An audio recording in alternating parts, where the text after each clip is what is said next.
दिन रात मेहनत गर्छु म परदेशमा बसेर आफ्नो परिवारदेखि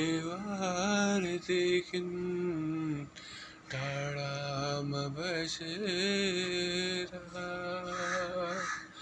र पनि घरमा के साह्रो गाह्रो भयो भने पनि अर्कैको घरमा जानुपर्छ गाली त्रगाउन हे भगवान् किन तिमीले मलाई मात्रै दिन्छौ दुःख सुखको नाम लिन